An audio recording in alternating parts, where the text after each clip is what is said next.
Hello, guys, and welcome to this discussion. I have with me a very, very honorable guest, the infamous and famous as well, Spetsnaz. Welcome on the podcast. Geez, your intros get worse and worse. I know, right? Okay, so you dragged me here. What do you want to talk about? Well, today I figured we might as well talk about, male aggression. And, one of the reasons that I wanted to bring this subject up is, International Men's Day was about mental health and things, and people have been talking about depression and stuff like that from what I could see. So I thought might as well focus on the other side of the coin and talk about aggression. Sure. For its most part. I mean, you have more experience than me on dealing with these things. And I'm sure you've seen people or talk to people who are not able to control their emotions, let's say, or their anger, or people who have acted in anger before. Sure. I mean, have you found in your experience any causal factors for it? Anything that may be provoking these people to be doing these things? Oh, sure. I mean, you're looking at a lifetime of conditioning. And I mean, we're living in a society where there's no acceptance for a man who exhibits any kind of form of anger. I mean, it's instantly taken and used against him. Whether that man was provoked, whether he's a history of abuse, I mean, it's inconsequential in the eyes of the law. But I mean, I've spoken about this before. I mean, if you condition an animal, say a dog, you condition him every day to be a fighter, to attack. I mean, through abuse, through neglect, you can't expect that dog to respond away. It's no different with men. I mean, the physiological responses that they have, I mean, they become hardwired to react in that fashion, and to expect them to react in any other way, with him not being aware of his own instincts, his own drives, his own physiology, his own mentality. I mean, it's like butting your head up against a brick wall. You're not going to get anywhere. One question I'd have for you is just in the medical field at the moment, what sort of focus has been placed on Men's Health Day, if any? What have you seen any? On aggression? Well, that's the thing. And let's use a story, for instance.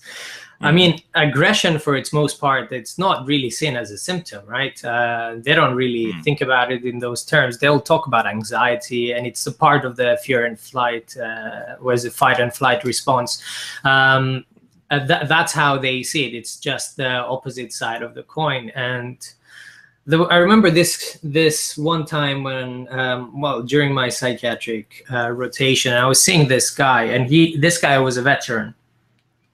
Veteran coming back from Iraq, from memory, and he was having this urge to just kill or attack people all the time, and I guess he had a diagnosis of PTSD, right? But his initial reaction to the outside world was to basically attack them, and they've tried multiple therapies. They tried,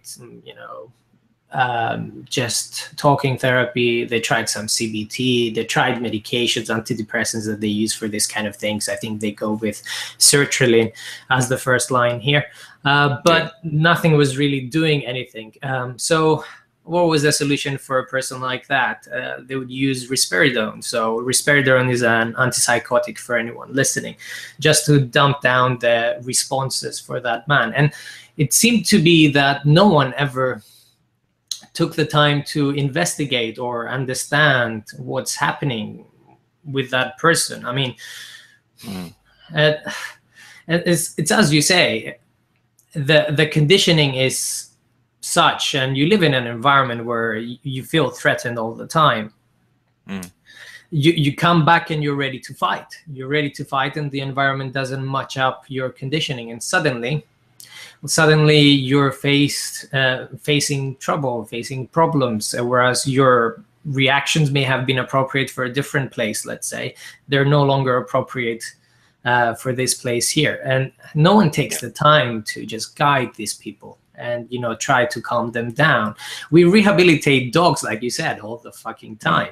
We don't do the same with human beings, and we just label them as problematic or having problems. I mean, it gets them some of the help that they need, but I mean, with the medical profession, you know how it is. Oh yeah. Let's just throw some pills into it, and let some diazepam, some risperidone, something like that, then see what happens. And it's unfortunate that we don't treat these people as human beings. Well, that's the thing. I mean, right across the board with young men, with adult men. I mean, we don't equip men. We just break them down. And we don't build them back. We don't build them back up. We don't give them tools in order for them to self-regulate. What do we give men? We give them shame. We go on the attack. We give them messages that instead of actually building yourself up or doing some form of introspection, it's actually more socially acceptable for a man to self-destruct or to act out in a violent manner. Because you have children. I mean, if they grow up in an ideal environment, they'll learn how to self-regulate their emotions. They'll learn how to function, how to be okay with them, how to sit with those emotions, how to process them. But more often than not with young men today, I mean, they don't get that kind of training, those kind of tools, that kind of support, so they can't adjust. And expecting them to adjust to some office job or just get their head together at these crucial points in life where they've got to make life-altering decisions, we can't have that expectation. And I mean, a lot of times these young men who can't regulate emotion, they're the ones that get singled out. They're the ones that get cut off. And what are you doing? You're putting their back up against the wall. And because of the conditioning, they see everything around them as a threat. So they lash out, and that comes from a place of extreme fear. And so what happens if they can't turn outwards? They're either going to lash out or they're going to turn inwards. And, for the most part, most men that I talk to that have experienced some sort of abuse in their life, we like to label them and say that they're going to be would-be rapists and would-be predators. The vast majority of men don't fall into that category. They start cutting themselves off from society. They become socially isolated. They harbor a lot of bitterness and a lot of anger at society for a society that shuns them. But for the most part, they're going to turn inwards and they're going to self-destruct. Well, I completely agree with you. And it's almost the position of society about this men. It's almost like I see it as a factory. And I remember like producing robots, and one of the robots seems to be malfunctioning. Why the fuck take the time to fix that robot? You just throw it away, discard it, and use the remaining pieces to make another robot. And that's the reality, and that's how people, especially women, deal with these men. They see them as broken. They see them as not useful in any way, and they just simply don't want to deal with them. They don't want to talk to them. Society doesn't want to have anything to do with these people, and it's damaging to them. It's damaging to them, and it reinforces the fears that they already have, and they seem to be lashing out more. And it's a shame that we're seen as disposable, and the prevailing understanding of what being a man is mostly being a utility and just a disposable one, at best, something that you use a couple of times and then you just throw away, find the next better thing that's around. And it saddens me as well. I mean, I worked in acute environments as well in medicine. And I've seen alcoholics that come in, people with problems, and people that, men especially, with suicide attempts or whatever might be happening with them. And these people are not given the proper attention, not the attention that a woman would be given in these situations. And, in acute departments, most people don't care, right? You just deal with the problem, you move on. But it seems to be the case that these people are marginalized, ignored for the most part, until, you know, their 5 minutes comes. You go see them, deal with the problem, and don't address your, you know, the underlying mental health problem that might be going on. And it is a shame. It is a shame, but that's what's happening across the board. Yeah. And it's, you know, more chestnut. You've expecting a man to I don't know, to exhibit empathy or compassion towards himself when he's basically battling all the shame, all the anger, all the guilt that's been leveled at him as a man, all these recurring messages. Yeah, this feeds into just a self-defeating cycle. And you can't expect men in this day and age, in this society, to connect with someone in any real way when they're battling all this self-hatred. Yeah, I may be speaking about some real extreme cases here, but I mean, even if you talk to a regular guy, a guy that isn't battling with alcoholism or drug addiction, you sit across from him and get him to say one positive thing about himself, and it's like pulling teeth. You know, because men have that imbued into themselves. They don't feel deserving of empathy, and any kind of empathy that you try to push towards that man, he's going to reject it because he sees it as condescending. And it brings me back to that article you brought my attention to. I think there were several articles about MGTOW, the Sunday Times. Yeah. It was, yeah. And there was quite a few issues I had with the article, but one of the cruxes of that article seemed to be that you know, men are undergoing problems too, just like women. And if we just gave men a big hug, that would just solve the issue. But the thing is, people don't understand what compassion is. Your compassion is about understanding. You need to understand first. And how often do people exhibit this toward men? Yeah, and they talked to a few people during that article. Maybe they misquoted them. I'm not going to say for, you know, whether that was exactly what they said or not. You can't rely on the media. I've been misquoted myself, but yeah, it just seemed to come back to the same old reasoning that it's this hurt that men are feeling or this damage that men have sustained. It comes directly from feminism, but we know that feminism itself is a byproduct. We've covered this. But they refuse to see it. But yeah, exactly. And that in itself, how can you have compassion coming from that if we're not even going to identify the chief source of where this imbued hatred or you know, all these messages imbued with being directed at? It's, yeah, we're not even identifying the chief source first and foremost. yeah, absolutely. And yeah, let's give all the men a big hug. I mean, for a man to accept a hug, like an honest hug, right? And it's almost, he feels vulnerable. He feels open to criticism. He always wonders if there is going to be anyone that might see him being hugged or being vulnerable, being weaker. Yeah. And that's a problem that we have. And one sure way to completely shut down a man is go at him and, you know, just throw him love and affection and, you know, hug him and not be real with him. And I was watching, I don't know if you did, I was watching this hangout that the Honey Badgers did, right? I know they did it on depression, and they were sugarcoating things, right? They were telling this man that they were suffering with depression and difficult things that were happening in their lives, that, you know, there is hope out there. There are things that you can do, you know, that there is help. You can call, you know, so-and-so and do this and this. And sure, I mean, all of these things are reasonable, but you can't sugarcoat things when it comes to men. It's either they're too smart, or they can see through your condescending, you know, attitude towards them. You need to be real with them. You need to come towards them as a man would come, you know, addressing a friend. He would tell him what's real. And that's how you build trust with people. and that's how you communicate with people.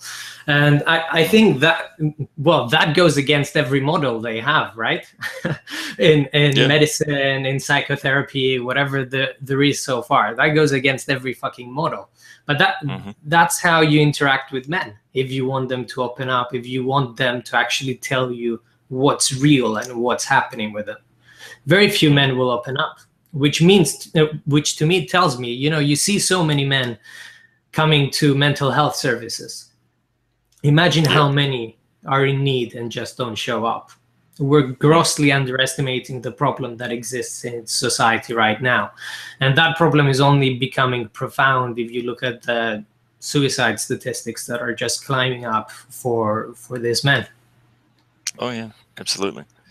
And the thing, it comes back to the, that inner belief. I say men can't achieve closeness. For most men, they can't. Anybody extending their hand to them, they just see them as a threat, or they see it as just a condescending, attempt to try and reach out to them.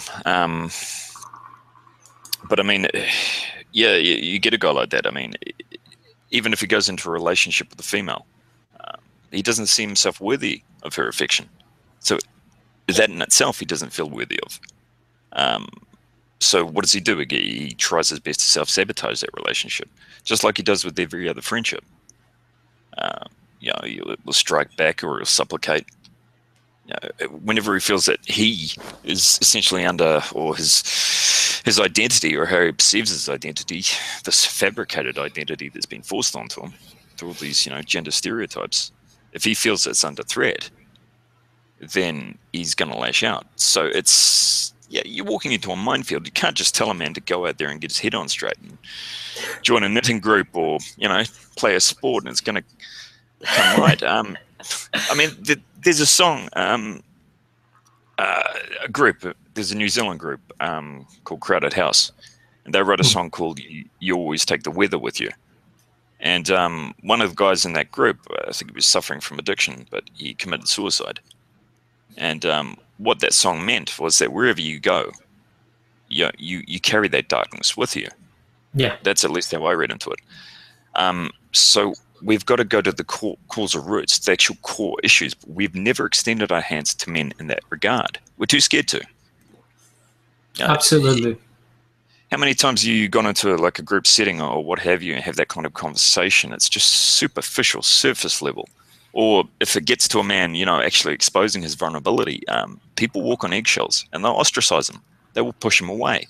You look at a man that's lost a child or a spouse, how they treat him in the workplace after the fact. It's a few patronizing looks, but most of the time they'll just cut him off altogether. Men get nothing. They get shreds. They get crumbs. Yeah, male weakness, people seem to have an allergy to it. And that's the thing. I mean, people don't understand that even, anger is scary for coming from a man, for females and other men, right? It does look like a scary thing to other people, because that man can cause damage to other people. But these men are seen as broken, is the best word that I can find. And I see it as this relentless process, and it starts from childhood, right? It starts from the point in time you realize you have a penis, right? And you pee standing up, and your sister might be peeing sitting down, right? And that's the difference between men and women. And boys get put in this profile, this kind of like ideal version of what they should be, and it's increasingly being more and more emasculated and becoming effeminate almost. They try to get them to speak at the right time, behave in the right way, say the right things, not move, not play. It makes no sense to me. And that man grows up, gets out of school, and he feels like he needs to fulfill this kind of like ideal masculine thing, and he's not fitting the clothes that he's wearing. He feels uncomfortable all the time, and that thing gets angry. And I remember when I was a teenager, to the point when I was like an adult in my early 20s, I was constantly lashing out everywhere. And it was about not knowing who I was and where I fitted in this world, and how I needed to behave in a certain way. And that wasn't me. That wasn't me. And it needed to come from a point of acceptance of, you know, my insecurities, my deficiencies, my abilities, certain things that I liked about me, who I was internally. And the process, I think it still goes on and will forever go on. But I think it's increasingly damaging what they're doing to people. And I think back to ancient Greece, right? I know they had this pedophilia thing and all this weird shit that was going on back there, but they were treating boys like boys. Boys were, you know, exercising. They were doing things. They were learning and playing boyish games, right? They were being educated alongside physical education, all of these things, because you can't get a man to concentrate, or a boy to concentrate for that matter, if he doesn't use his energy. Testosterone comes with that added, let's say, connotation to it. You need to be able to expel the excess energy that you have associated with it. And they're not doing that anymore. And I don't know if you know what's happening. I don't know how things are, you know, where you live right now, with regards to boys, but I've seen a number of cases of young boys, even in the UK. I know it's rampant in the United States, with put on antipsychotics or Ritalin, things like that, just to calm them down for school, because they're problematic. And to me, it seems to be that the parents are problematic. All right, they're the ones with the problem. It's not actually the child. Allow the boy to be a boy, and then he'll be a man. I mean, that's how I see it. I don't know what your opinion is on this. Oh, definitely. I mean, they've been fed. Their parents have been fed the same messages about masculinity. So what are they trying to suppress? The natural male drive, the passion that men have, the creativity that they have, the love that they have. You know, we've talked in depth about how the greatest lovers and poets have been men. The greatest creative minds have been men. Most passionate people on this earth, men. But I mean, it's gone so deep now that there's a lack of connection that a man has, not only with his own internal processes, but the environment around him. There's just a disconnect. And everything that we do in this life, whether it be from the formation of language to great scientific achievements to everyday interactions, everything is about connection. It's about connecting, whether that's through touch, through speech, through body language, however.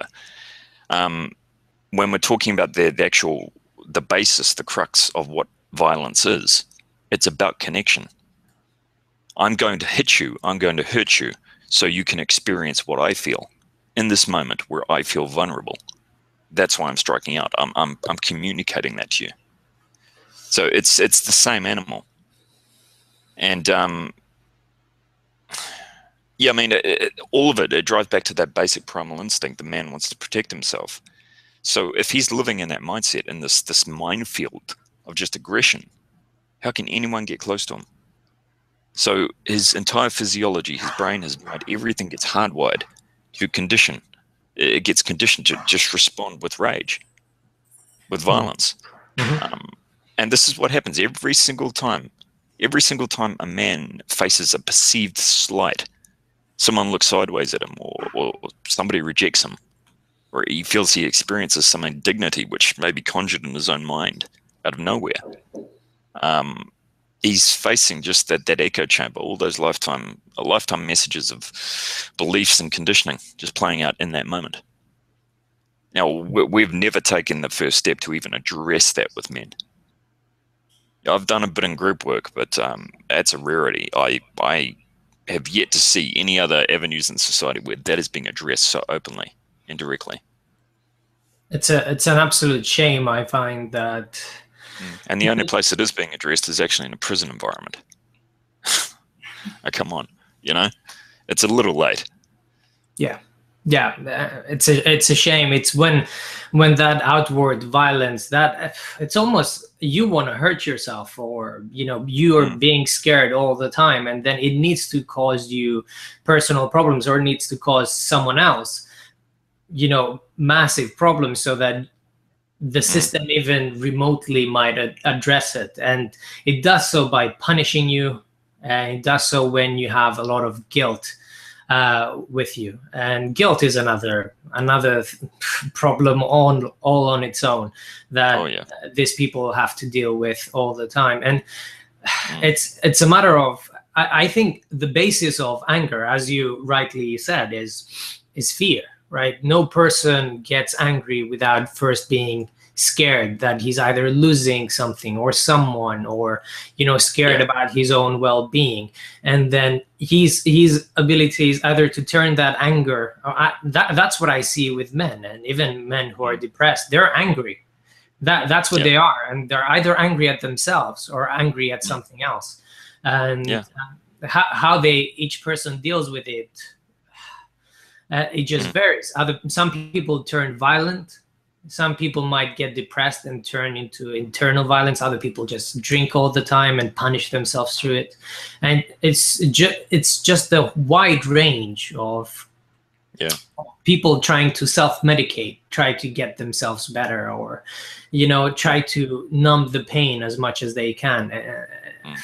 And there are no avenues. Well, there are. I mean, I'm not going to say that there aren't, but there are no natural avenues where people can just go sit down with a friend, let's say, and just talk it out. In a group of, let's say, anything above 2 people, I have found, right? 2 men, anything above 2 men, people find it very difficult to open up. Men will just not open up at all.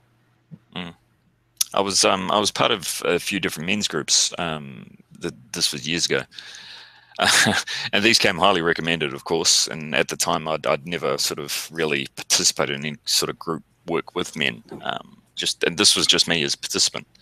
I had done a little bit of work with veterans, which I found really rewarding, because those guys were straight up. They didn't tolerate any bullshit. They talk straight to the point. But these groups with men, these men's groups, of which there were a very limited number in the country at the time, women would become increasingly prominent in those groups. The partners, the women would just keep turning up to these group meetings because they wanted to understand what was going on, and they started to dominate the conversation. And at first, I was beginning to interject. I was going to voice my mind. I said, no, I'm going to sit back and I'm going to watch what happens. I want to see if the women in this group start overtaking the dialogue. And that's what they did. And they changed the dialogue. And it's when we're talking about interaction, we're talking about a language of interaction that nobody has even attempted to bridge with men. So, I mean, you look at a lot of men, if you ask them about what's going on with them internally, they won't know because they don't speak a language of interaction. And it's something completely foreign, completely different to the female experience. These men, you've seen it with so many men. And when you're talking about guilt, I'm seeing in my mind, that image of the father walking down the street. You see him coming out of a supermarket or a shopping mall, just that hunched over look, as if he's just being bent over backwards by that guilt. His wife, his children, it's never enough. The workhorse, it's never enough. His contributions, they're just never valued. But with men, I mean, they can't give voice to what they want because they don't speak that language. And if they speak up, they feel they'll be shamed or attacked, which they will be. And that'll just compound their guilt even more. And they'll be scared that they'll be judged, scared that they'll be rejected by those around them. But I mean, what happens? I mean, they just let it chew up their insides. They just let that rage just boil over inside themselves. Or what else happens? But they just close off altogether. And that makes any kind of introspection, any kind of, looking into their own motivations and understanding society around them, makes it impossible. Because, they didn't get to formulate those skills growing up. All they got was criticism, persistent criticism. So, I mean, growing up, I mean, they don't they don't have the tools. They don't have the tools to self-regulate. They don't have the tools to interact. And oftentimes, it takes decades for a man to actually get his ass in gear, get his shit together. And by then, often it's too late. Yeah. So he's going to be living with just a lifetime of regret and hurt. And that's the best case scenario. For most men, if they go through the family court and get fucked up the ass, by the system, by some woman who feels she's entitled to do that, well, look at how much he does lose in that process, just because he couldn't raise his hand and speak up for himself. And you see that kicking off in the school system. The boys in class, they can't answer quick enough. They can't give voice to their needs. And this is what happens with men. That's why we're so superficial with men. Why we can get whole panels of women just dictating that men should do this, men should act this way. Why? Because men never speak up for themselves, because they don't have that language. And they feel guilty to speak up and feel to be attacked if they do. It's a harsh environment to live in, harsh landscape. It's a very harsh landscape, and I completely agree. I mean, it's not, I think they don't have the language of emotion, and women say that all the time. But what I mean by that is not the female emotion, or as we understand it, or any of these things. I think they have difficulty understanding what's happening inside of them. And I remember, as a young adult, or not even, late teens, let's say, I had no idea that I was feeling sad. I didn't know what feeling sad was. All I knew was anger, right? I knew when I was feeling angry. I knew when I was lashing out, but I didn't know the fear. I didn't know the sadness that was sitting inside of me. All of these things, I just didn't recognize them. I still tell to this day to some of my friends when we have real conversations together that I used to confuse sadness to hunger, because it felt like fucking hunger to me, right? That was a physical emotion that I could recognize, but I couldn't recognize the actual emotion that was happening inside of me. And it was a whole process of trying to rehabilitate myself, understand myself, because from whatever happened in my childhood, I became completely numb, right? And I didn't know what was happening. And many men, I find, are going through these things. And when they'll tell you about, what causes them to be this way, or, what happened in their lives. And it's almost like trying to draw words out of them, words that they don't really conceptualize. They don't really understand that they might be feeling sad. And it does come, I know it sounds completely patronizing, but trying to have that interaction with a man, he might be able to phrase it to himself, but he finds it completely impossible to phrase it to another person. And from what I found was just sitting back and allowing that person to run through his process. Don't talk, don't interrupt. Just let him find his words. Just try and let him find whatever is happening inside of him. And definitely not do it with females there or other people there. It's a very private, personal thing that needs to happen behind closed doors, and then that man can just proceed and try on his own afterwards and try to apply things that he might have understood about him. And it's not, it's such a shame that people are not able to just sit with each other and talk with each other and openly, honestly, and call each other as bullshit. I love to, when I was seeing patients, and I remember this guy was seeing me with PTSD, and after a long time, sitting in a clinic and shit, you just get tired, right? I'm not infallible. I'm not perfect in any way. And then you just tell this guy, well, that must be very hard for you, right? And then he just lashed out, you don't know what it feels like. You don't know shit about what's happening to me. And it was true. I'm like, yeah, I have no idea. But I'm here to just listen to you. So tell me what's happening. And that man just continued, and you could see his rage just climbing down, his anger calming, and then he just went through what was actually causing him that problem. And it's always like immense pain, years and years of shit that's just piling there, and it's all just coming out.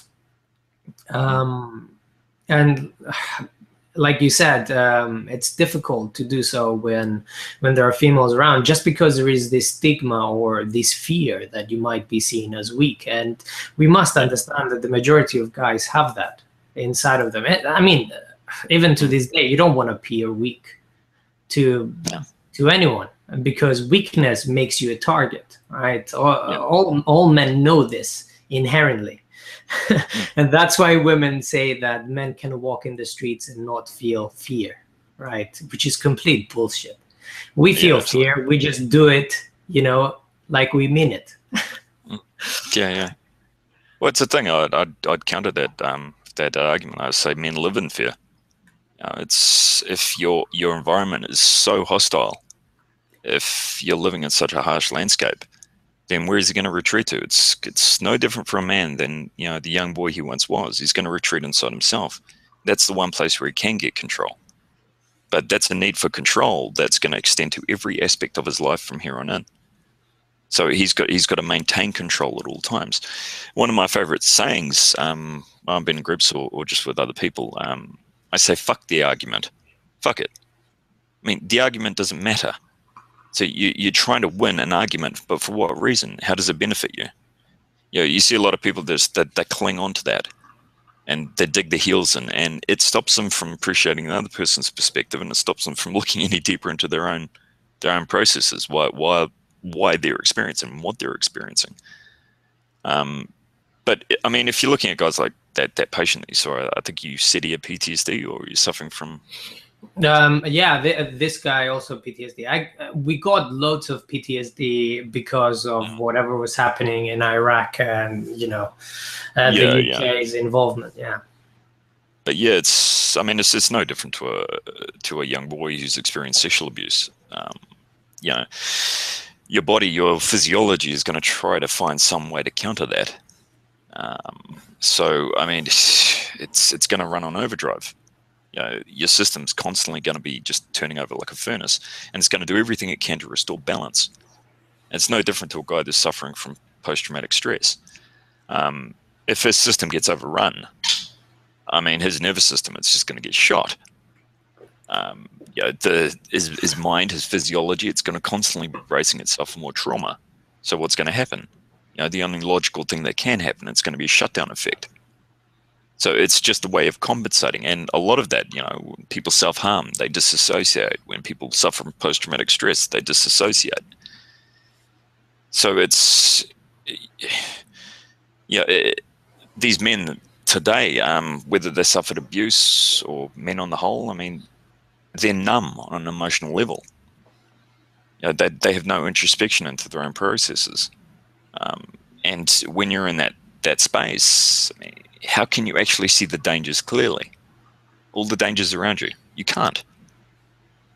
So you're just reacting. You're believing all this indoctrination that's been fed to you, all these stereotypes, all these expectations. You're constantly in fear of stepping over a line in which you're going to be shamed or judged. And if you do react in a way that's deemed, stereotypically masculine, whether you're displaying aggression or whether you're displaying aggressive violence, you are going to pay the consequences for that, and there is going to be no compassion for you. Now, I've seen so many men go through the court system on the receiving end of that, and men need to realize when they act out, they just can't see it. When they act out violently, you're giving away your control. When you walk away from a confrontation, people say it's easier to walk away. What men don't understand is when you walk away, you win. You take control. You take your power back, because the system will shit all over you.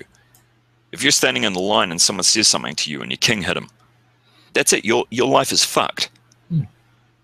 Your criminal record, you get a criminal record, your credit history gets fucked. I mean, it's so many things just accumulate on top of you. It destroys your entire life. And people are waiting for you to fuck up as a man. So it's about men taking a step back and reclaiming their honor and their pride. They think they're losing that by stepping away from confrontation. No, you're claiming it. Absolutely, man. And that I mean, it's easier said than done, isn't it? I mean, Oh yeah, absolutely. that's what I keep, and it depends. I mean, where you come from, or where you grew up, and how difficult your upbringing was, and what happens to you, and how you deal and how you respond with when all this adrenaline kicks in, right? Yeah. And I mean, what do you do when you see red, right? And it's and I remember it oh man, the last time when I saw red was like 3.5 years ago, and I just completely destroyed a wall where I was living, right? It's better than the person that was opposite me that time, and the wall can be fixed. That person and my criminal record, not really. So I remember telling people that you can control that anger, you can control what you can do, and you absolutely can, right? It's absolutely one of the things that you can do, but it's not something that happens just by me telling you that it's possible, or just by me discussing with you, or explaining things to you. It needs to be internal, right? Yeah. It needs to be internal, and you need to do it on your own time and time again, and you'll understand that you'll fail every now and then. All of us have anger that explodes out of us. It's natural. It's a natural instinct. Yeah, absolutely. Yeah. It's a protective instinct for yourself and for those that you love. It's absolutely. It's when that anger turns to rage, isn't it? Yeah. That's when the problems happen. Well, that's the thing. It's for a lot of men, and for myself growing up, I couldn't discern how to actually speak up for myself without actually physically being violent. And it's the same for a lot of men. They just swallow so much shit and let the anger and the frustration build to a point where they just lash out with violence, because they haven't put their hand up and say, look, what you're saying to me right now, I find quite patronizing. So could you refrain from doing that? And that's, it's whatever situation. It's they've got to find their voice and speak up first, because they've first got to realize that they have self-worth. But when everything in your environment is about seeking external validation, when you're living in fear of being rejected or being slighted, when your environment is so harsh and you're looking for triggers all around you at all points, and you're hypersensitized in terms of your physiology, you're in attack mode all the time. You see dangers everywhere. You see threats everywhere. Yeah, it's easier said than done, absolutely. And that man has no clarity into his reactions, why he's doing what he's doing, or other people's reactions. Yeah, he's flying blind. So yeah, striking out at some point and displaying violence, I mean, that's got to feel fucking empowering. You're reclaiming control, aren't you? I mean, in that moment, in that tiny moment where you felt like you were losing control, you were scared for yourself by exhibiting some violence, a punch in the face, or just shouting and expressing your anger in that moment. I mean, you do get control back. And I mean, we need to understand, I mean, anger is not bad. We demonize it. No. And it's not female anger that we demonize, it's male anger, right? It's never female anger. You can see women slap men, nobody cares, nobody bats an eye, nobody goes to the aid of that man, and the man just keeps taking it. But a man exhibiting anger, even just verbal anger, just shouting at someone, that people will jump to the aid of that female. They will try and protect the female, and we need to understand. I mean, I used to tell some people that women cry, men get angry, right?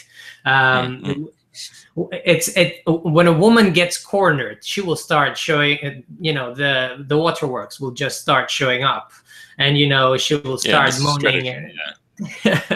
Yeah, and men will get angry. When you feel cornered or threatened, you will get angry. Yeah. That's your reaction to it. And it's a reaction you need to learn to channel, utilize it.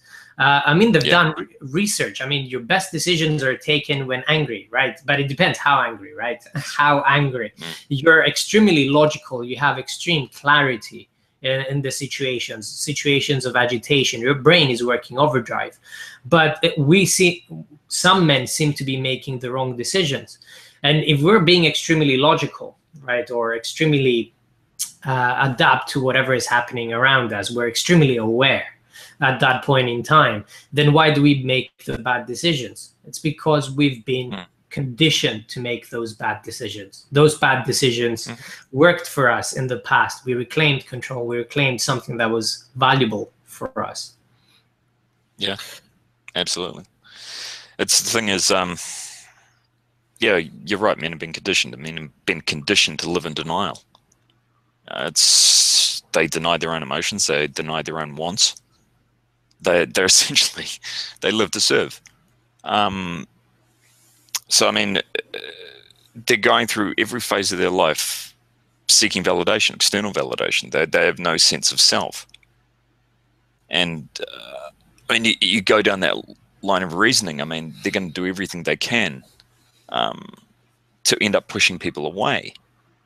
It's that whole push-pull thing. You know, you feel disconnected from the world around you. You're seeking validation, but you're still testing the person. I do it all the time. I still do that with females. Yeah, I guess it's, you know, you feel like you're not worthy of affection or love, and you want to test that person. I see so many men doing that, and other men, they'll put up with so much shit, they'll just become a doormat. I've got quite a few friends. It's getting worse for men out there. This is just my experience from what I've seen. They're putting up with more shit. They feel such fear that the woman will just move on to the next man if he speaks up, if he voices his needs, if he speaks up for himself, that he'll be left out in the dark. And their life, their social life, is becoming more and more restrictive. They can't go on social media anymore because she forbids it. She can go out with whomever she wants and doesn't have to explain herself to him. He, on the other hand, has to. There's so many men like that. And I used to have, well, yeah, I still respect the guys, but I just don't respect themselves allowing the situation to escalate like this. Because a lot of these guys, they used to be pretty wild back in the day, but yeah, it's just symptomatic of I guess this sense of low self-worth that men are wrestling with, you know, all this conditioning. They're really just allowing themselves to be stepped on. And that in itself becomes a means of identity for them. They feel validated by that, by how much shit they can take on their shoulders. You know? Yeah. I have a couple of my friends that are doing the same thing, close friends as well. Their decisions are no longer theirs. I listen to what they're telling me, and we're talking about cool guys, right? Yeah. Or used to be cool guys, and I don't hear them anymore. Whenever they talk to me, I hear her. I hear their girlfriends, their fiancés, their wives, and they're speaking through them. And they're allowing themselves to be walked all over. Their self-worth is so limited. I think many of the guys think that they've made it because they have a woman that is with them, but they've never taken the time to look at themselves, look at their self-worth, look at what they have to offer. This world and these women, what are these women taking from them? And why are they allowing themselves to be walked all over and be behaved in that irrespectable? That kind of relationship. I mean, you can't help but harbor resentment towards that person. She's going to resent him for being a doormat. He can't help but resent her, even if subconscious. And at the same time, he's idealizing her. He sees her as the angel that's going to rescue him, give him some sense of validation, of self-worth. So he's constantly walking on eggshells, you know. I think it's that Barbarossa said it, male mother need. I mean, male mother need that ability to be vulnerable, right? Be hugged and feel like you matter, like your worries matter, and and they don't matter. I mean, we know how women behave and how they understand things. Okay, maybe they matter for that tiny bit of time, but you have so many worries, so many things you've never dealt with, never taken the time to deal with. She sees you as a lot less of a man than you were before, and that is one of the main problems, right? With single men or men in general, being able to let go of their guards and just draw their naked bodies or naked egos out in the world and be able to talk for real for fucking once. And it's so difficult for them. You can see it, even with close friends, when you have that one real conversation, you can see the resentment, right? That you're talking to them and you're making them feel things that they don't want to feel. They don't want to deal with this shit. They don't want to deal with their problems. They just want to be hugged and cuddled and made to feel better, or they just want you to be quiet and respect them as men. And the thing is, you respect them. That's why you talk to them. That's why you try to open up to them. That's why you want them to get better, to feel better, to reclaim control of their own destinies and selves. It's very difficult. It's increasingly difficult, like you said. And I have the newer generation. We're talking about white knights. It's now a totally different ball game, right? They worship women, worship them all together. It's they worship the feminine deity. It's depressing. It's depressing to look around. It is. You look at something like PUA, and that of course arose out of, I guess, to astronomical divorce rates, and women going out and seeking seeking more sexual partners, being fed messages that they're above men and all the rest of it. So the narcissism and the sense of entitlement increased as well. But PUA is constantly about reinforcing to men that there's something intrinsically wrong with them, when there isn't. There's nothing wrong with men. But it's getting more and more desperate. More and more men are putting up with more and more shit. And they keep feeling that they need to change things about themselves. They need to get a six-pack or a six-figure job or this, that, and the other thing. And they forgo all their own interests, all their own needs. They don't voice their concerns. They don't look any deeper. They're just seeking that external validation. And men out there, from what I've seen, they're getting fucking desperate. And it's pitiful. It's disgusting what's happening. And you know what I was looking at? I mean, now that we talk about these things, there was this article. It was about Australia, I think, and there were all these million of women, right, and only a handful of thousands of men that were suitable for them. And we're talking about men that made over 65,000 pounds or dollars, I don't really remember, that were seen as suitable in that age bracket. They just paid them in beers over there, not actual money. Yeah, but that was the problem, right? And these women are, these men are competing, right? All of them are competing. So you need to be more masculine. You need to work your body, and not for you, but for that woman that you'll get. And then you'll see all their gains, all their muscles disappear as soon as they get into the relationship. They hit the gym all the time. They do their steroids. They shave their bodies. They shave their faces. They get the latest haircuts for everything. They buy new clothes. They speak in a certain way that's not them. They speak about topics that don't interest them. All in all, just to get the attention of that female. A female that doesn't respect them and will replace them as soon as she can. And it's a hate for yourself.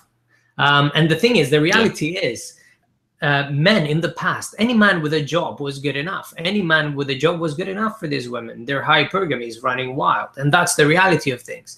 And it's not that men are not good enough, or they're not manly enough, or they're not behaving in a certain way that's suitable or attractive to females.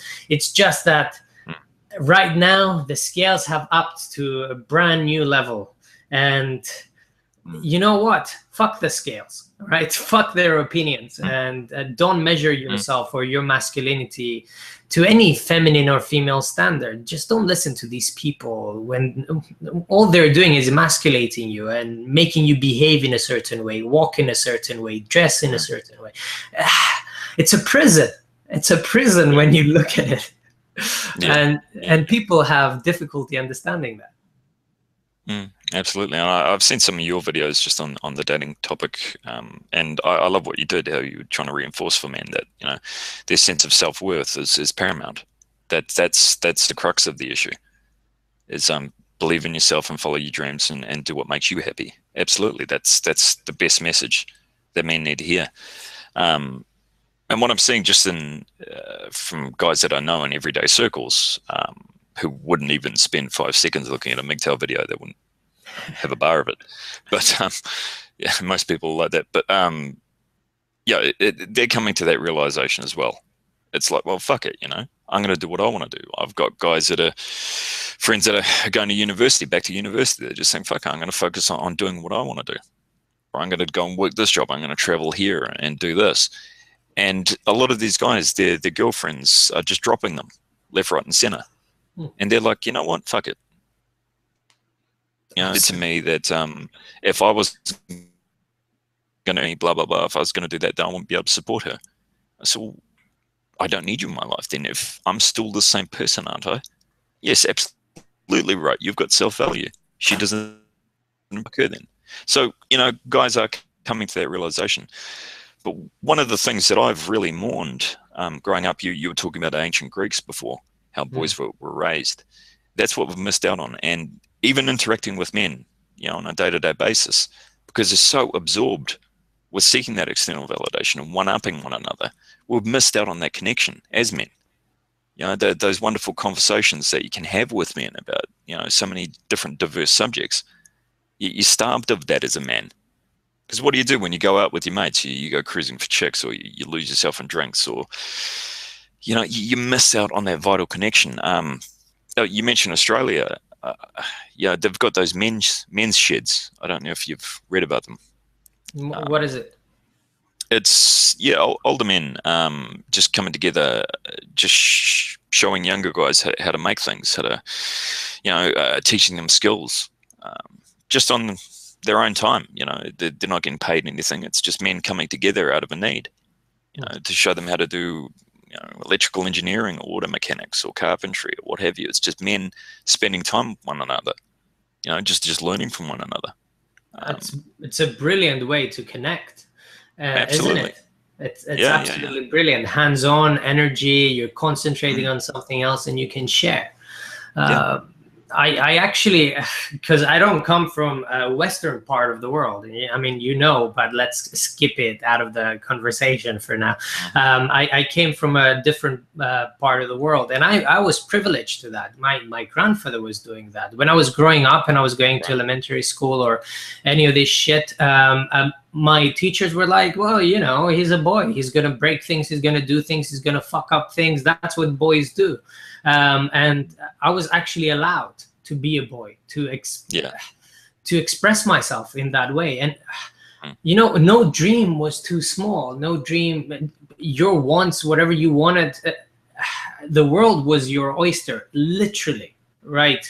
And it allows you to develop an independent self, a self that even, I mean, I was unlucky when I was growing up, and I had, you know, my series of, like, let's say, physical abuse that came from my father. And I had a lot of issues growing up, and, you know, dealing with my emotions and stuff like that. That was fucked up. All right. But what it allowed me, the school system, all of these things that where I was growing up, was it allowed me to have an independent mind, to reach and look for the solutions myself, experiment on myself. And most of these guys don't even know where to look for, or how to find things, or find solutions for themselves, or communities to talk to people. Best people to talk to, like, we have Warhorse, right? Warhorse is awesome. He's, you know, older guys, guys who are more knowledgeable, that have been through the world. Those guys are the most valuable people that we have as young men. And that's the people that we need to interact with. And that shed program that they have in Australia sounds fucking awesome to me. Yeah, it does. You could imagine Vincent in there, you know, tutoring men. He'd be fucking amazing. He really would. Yeah, absolutely, absolutely. Or, you know, I can imagine Warhorse just fixing bikes there and teaching them mechanics and stuff like that. And that's what you need. I mean, it's not about just intellectual pursuits or getting this six-figure salary. It's about working and doing things with your hands, or doing things that make you happy, experiencing the world in a way that makes you happy. Not everyone else, all of these things, you know, the demands, the expectations, all of that shit. It's just baggage. It's weighing on you, and you need to get rid of it. And otherwise, you can't deal either with your anger or depression or whatever issues you might have. You need to be able to let go of everything that's weighing you down. And I said in an earlier video, one of my earliest ones, right, that you need to listen inside of you and find out all these things that are causing you problems, or things that I could imagine it in my head, almost like voices of different people just telling me what's right and what to do and what not to do and all these things. And I said, just get rid of all those voices and get rid of all these things that are affecting you in a negative way or in any way, and just be you.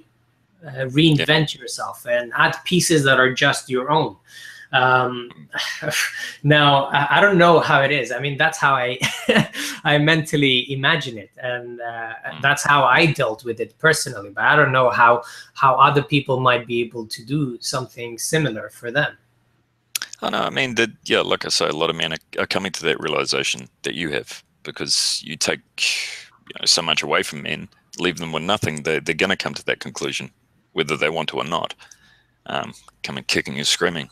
But yeah, I mean, the names of those guys that you mentioned, I've seen a few of their videos, and yeah, they're very, they're the kind of guys that we need in this community. They're the kind of guys that need to be speaking out to the younger men. But there's no fucking chance in hell of the younger men listening. It's just not going to happen. I never did when I was younger, and people look at that and they say, I think it may have been in that article in the Sunday Times as well. So how do we reach men?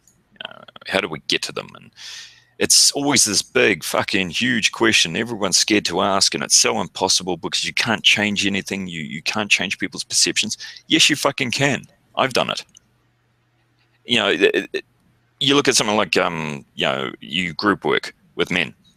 Now there's two things you could say. You could say so you've heard the term "fake it until you make it." Yeah. And you've heard the term critical mass. Yep. Two peas in a pod, same thing. So if you're sitting in a group setting and you've got men in a negative space, they're saying the same thing over and over again. That can't be done because of X, Y, Z. No, that can't be done. It's not possible. No, we're not going to look at that. No, you can't do that because that deviates from our, the rules of our group. You can't do that. So what do you got to do? In order to change that perspective, it's very easy. You introduce a pollutant, a contaminant. You introduce a certain number of men who are going to bring a different energy into that group. And their sole agenda is to change that group's perception. So they start putting out different energy. Why don't we try this? Why don't we try that? You know what? That idea sounds great. Instead of running people down, they're going to take an idea and run with it. And very soon, the rest of that group, very slowly, they start to come on board. They change their perception. It can be done in very incremental ways, in small group settings. So yes, perceptions can shift. But if somebody came in there and said, look, from my experience, this is the way it is now, fuck off, mate. We're not going to listen. You've got to come to a point of critical mass. You do that, you get enough voices saying the same thing over and over again, sharing their experiences, sharing their perceptions. Yeah, it's going to shift.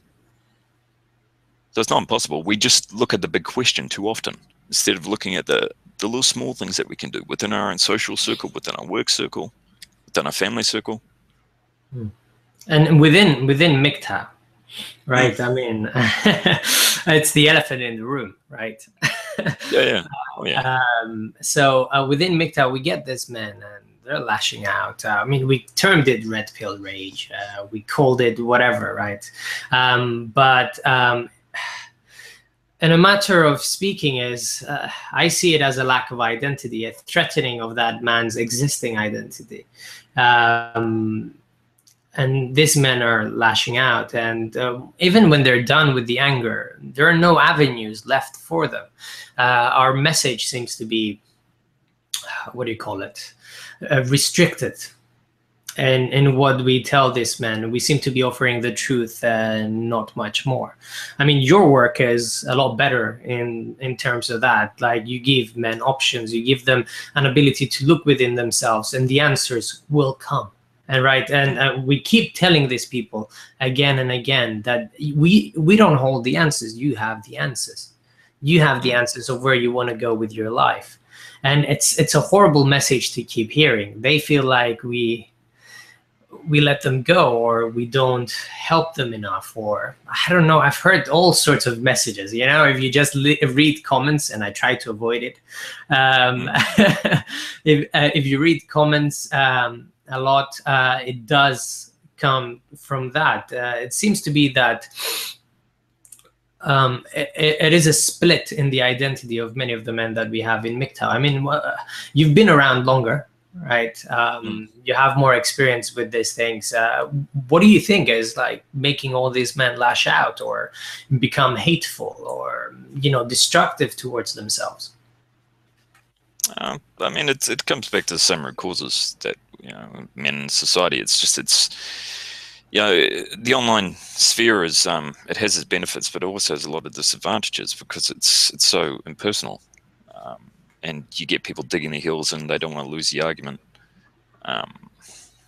But I mean, the men that do speak out about their experiences, they're coming from a very good place and they want to help men.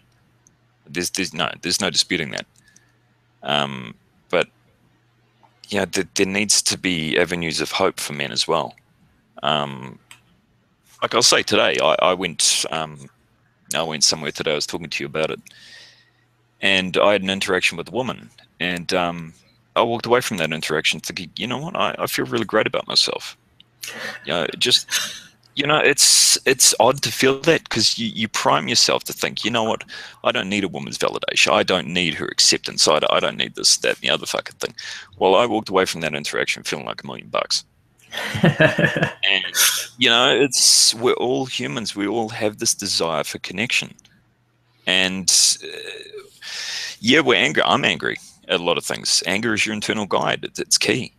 And when people talk about moving past the anger, well, it's not so much moving past it, but just utilizing it in a way that's going to steer you in a direction where you can start to put those building blocks in place.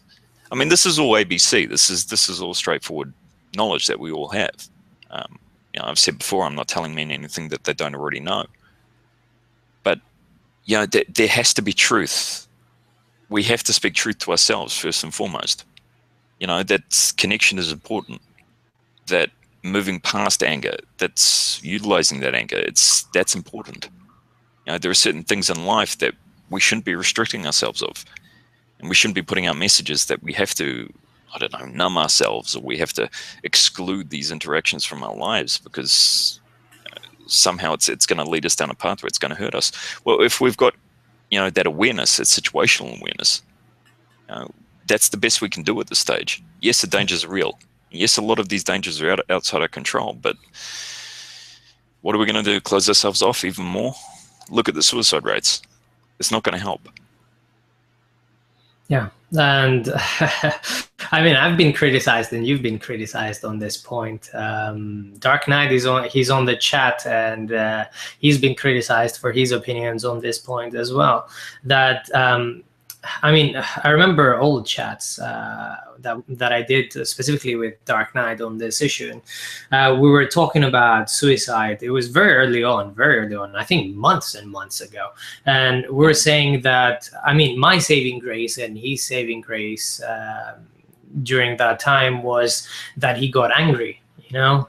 You get angry at the state that you're in, at the, you know, how you're behaving, at, you know, you don't feel like yourself anymore. You get angry at the other person who's, you know, forcing you to be this way, and you just snap out of it. You know, it's a survival instinct. Anger is amazing, right? It is amazing. When controlled, it can just drive you forwards. And we need to understand this. I mean, there are many things out there that make us angry.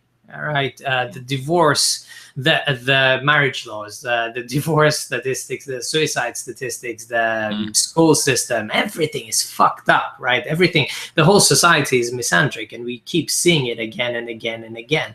And all these things should make us angry. And anger comes from fear from the outside things, but you need to push forward. You shouldn't just hide yourself in a little cave, completely secluded from absolutely every experience that you're able to have as a human being. And I completely agree with you on this point. You need to you need not to live in fear anymore. I mean, all there is to know, it's kind of like being a black belt in, I don't know, karate or something like that. You have all of the knowledge that you need to have to go outside into the world.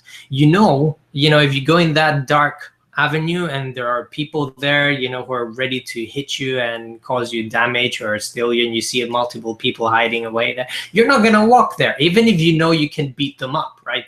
Why would you put yourself through that risk? So I see this community. I say community, and some people in the comment section said it's not a community. And the best person was, I think it was Zeta, who said it's a state of mind. MGTOW is a state of mind, and it's true. Especially when you talk to people who've been around in the community for years, these people are MGTOW. That's it. As soon as you talk to them, it is a fucking state of mind. The knowledge is there. You've been cultivated in as much knowledge and care as we can possibly offer you, because that's all it is. It's information and knowledge, isn't it? And everything else then it will either happen or not happen. But by secluding yourself completely, you're not living, you're not being. How can you live your dreams? Let's say you want to travel around Asia, right? That's one of my dreams, right? I want to fucking travel around Asia, and just do it for over months and months, and just walk around, eat fucking crickets and shit. And and how can I do that? I mean, there are females around there. I mean, I could potentially have sex. I can potentially get attacked and killed in the process. But if I don't just do it, I'm never gonna do it. If I just cower in fear, I'm never gonna live. And it's not meant to be demoralizing to anyone.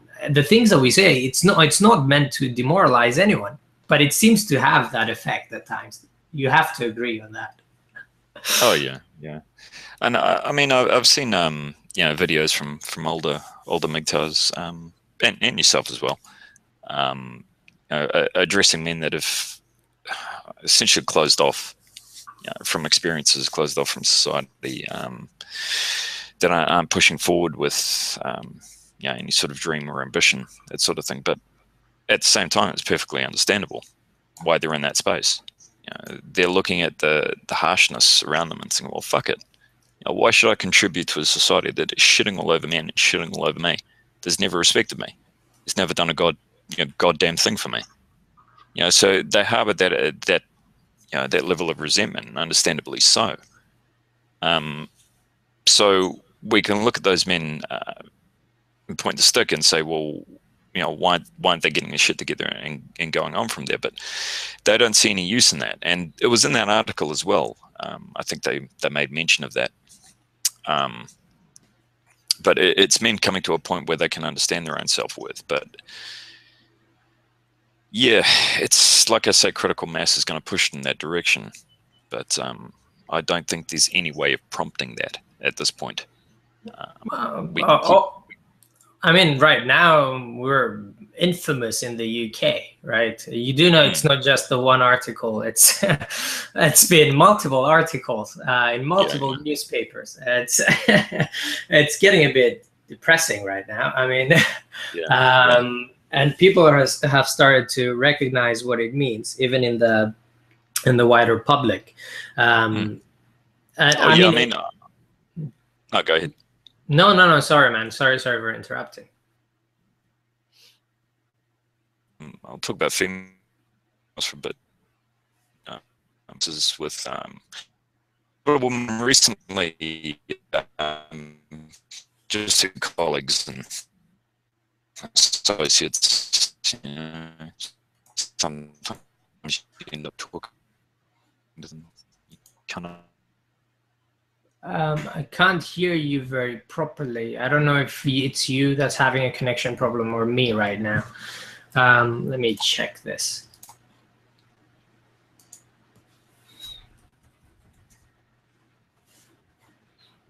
So,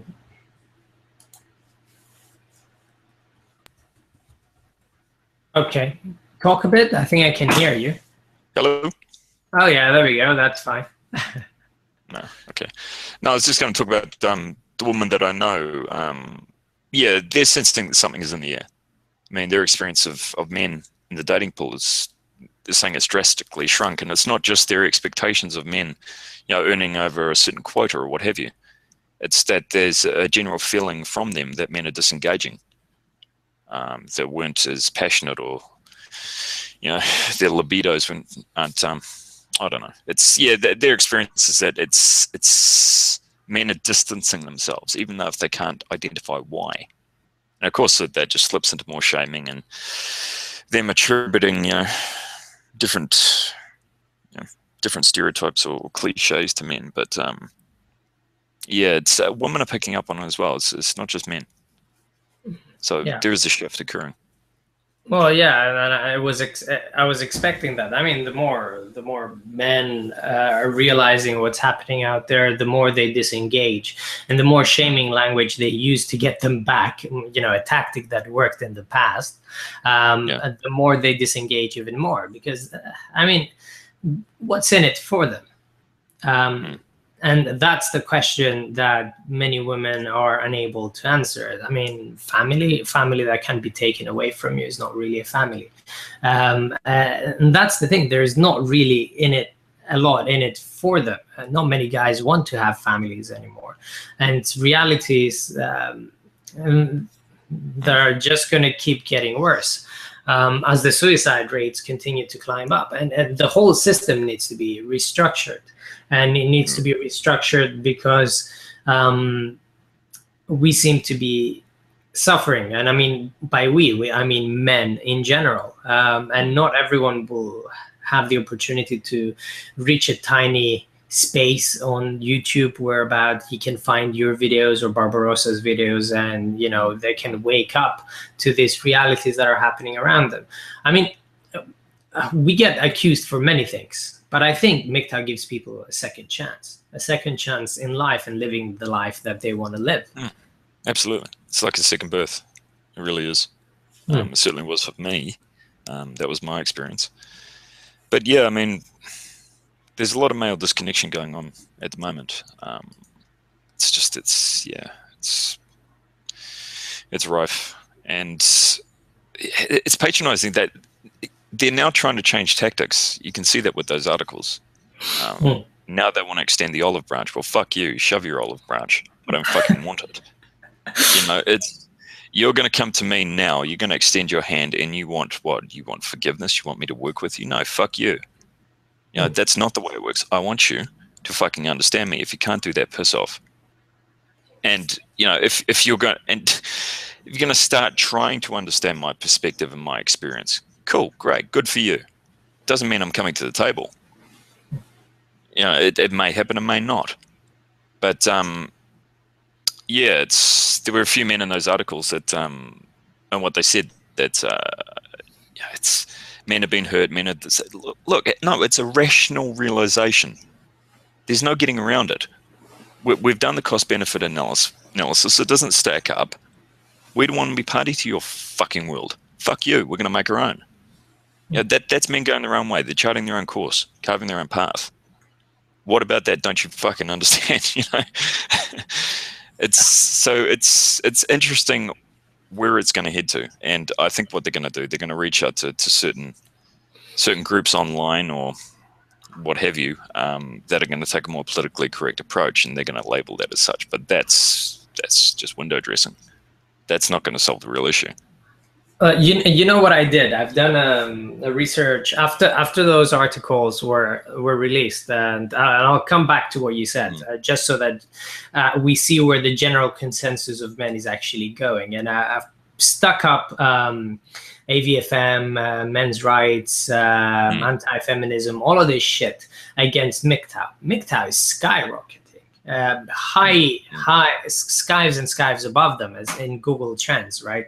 People are researching these things. People are finding the content, and they keep looking for it. So the collective fuck you, which is how I choose to see MGTOW sometimes, as a collective middle finger in the face of all they want from us, it seems to be the approach that many men, especially young men, seem to be taking, right? And what they've done with those articles, they've shown us sympathy, no empathy. It's just sympathy, and sympathy is just kind of like, oh, I'm sorry you feel bad. It doesn't do anything for us. It hasn't changed anything, and it doesn't mean they understand the things that we talk about or can live the realities for this men, the men that had families destroyed, had their children taken away from them, were taken to the cleaners, with their divorces, men who were ready to kill themselves, men who have attempted to kill themselves over these things and these realities, and the emasculation that's happening all the time on TV. What you want us to forget, even if everything was to change, right, to appease whatever is happening, you want us to forget. And that was one of the videos that I made, and CS had the same message, and we came to it independently. It was, we don't forget this shit. We don't forget what your behavior has caused other men, and we don't forget what the inherent nature is for women. It doesn't mean we hate you for it. We're indifferent to it. We care about ourselves. And if men are, just to take it back to anger and things, if men are to be able to control themselves, and not control is such a bad word, to accept themselves, they need to prioritize. They need to put themselves first. And that's something that they don't understand, because men need to put themselves second at all points in time. I think you've gotten some criticism over that, but you made some comments before about now look, I'm going to focus on myself and blah blah blah, and that's been taken as being callous, that you're ignoring people, or that's narcissism or whatever. I know you're a narcissist, but that's beside the point. Well, as long as I give it back for people, that doesn't matter what reason I do it for, right? No, but you're absolutely right. It's men who've got to put themselves first. Why? Because they never have before. So what does that mean? It means that we're taking the first steps that we've never taken these steps before. So we have to put ourselves first. We have to prioritize. Otherwise, our needs won't be met. So if that's construed as being narcissistic or self-involved, so be it. I don't care. My life comes first. My needs come first. They have to. Everybody else can get in line. Everything's done on my time frame, not somebody else's. So we need to come to that understanding, and we're the first ones traversing that territory. So we're going to suffer a lot of criticism from it, but so be it. Bring it on. Well, I don't think we were the first ones ever to think of ourselves first ever in the history of mankind, and we're certainly the first group, I think, that's openly talking about self-preservation, self-improvement, focusing on yourself and overcoming the things that were holding you back. All of these things, we're the first that talk about this thing. And it is a very self-involved community. I don't have a problem with that. They can call me names, narcissistic or whatever.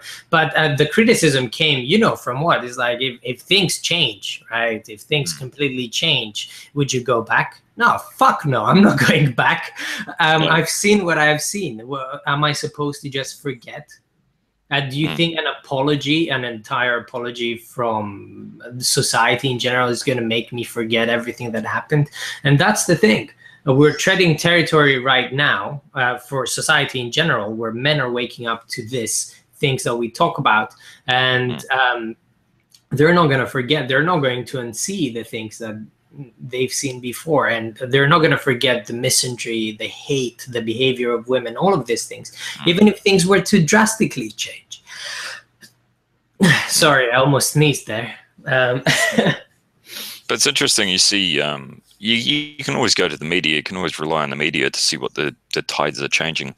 And you see all these recent films where women have taken the mantle, some sort of feminist heroine, Mad Max, all the rest of it. Yeah. So you can see this, and they want to fight a battle, but men are withdrawing from that battle, and it's you want to be some sort of feminist superhero, go ahead. I'm not going to fucking watch it. This so this shift's happening, and it's going to be very interesting during the next 10 years where that goes. But yeah, I don't know. Should we, because it's like we're at 1 hour and 30 minutes right now. We want to keep it at like 2 hours, nice and beautiful, or less than that if possible. Otherwise people, well, short attention spans and all. So let's take a few questions from the chat, and there are people watching if they have a few questions to offer. And let's see, I have saved a couple of questions here.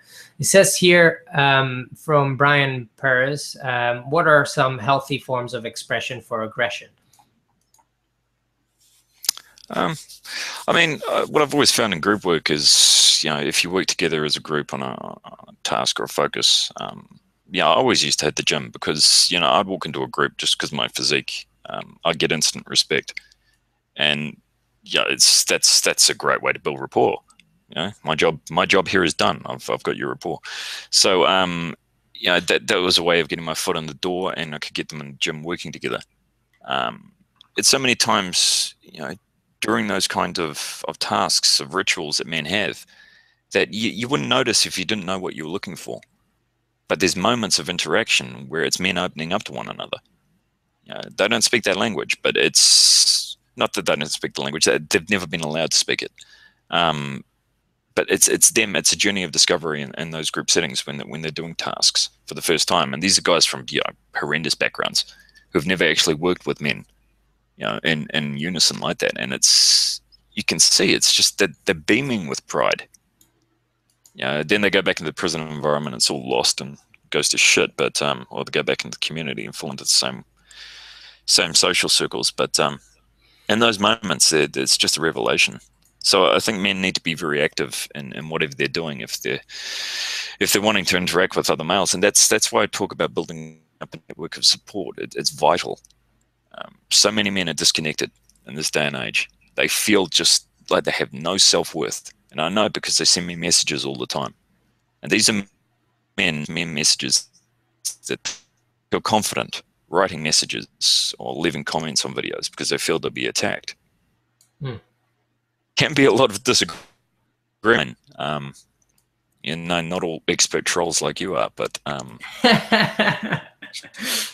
so it's they feel like they're not being supported. But yeah, but that's the key.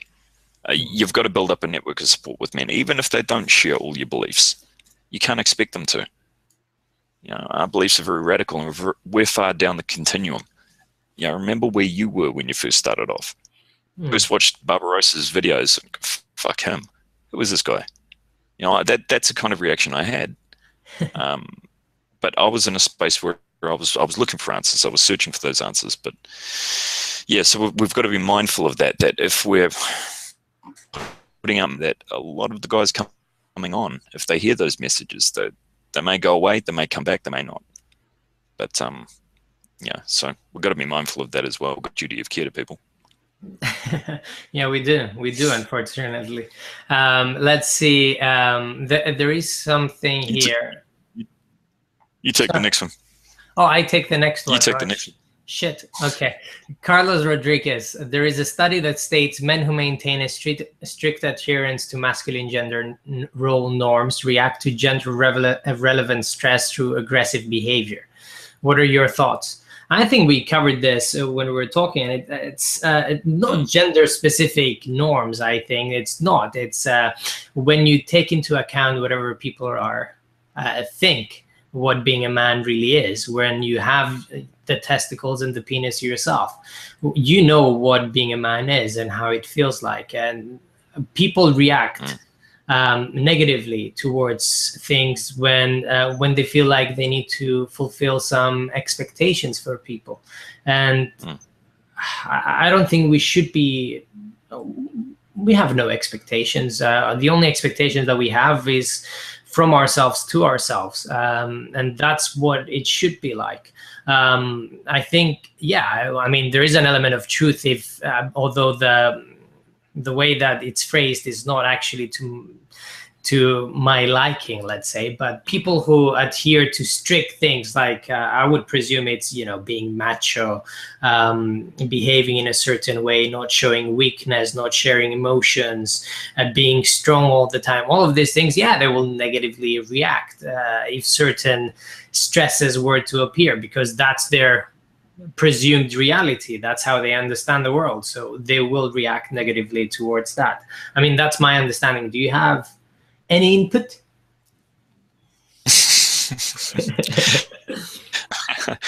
I mean, what I've said before, I think we covered it.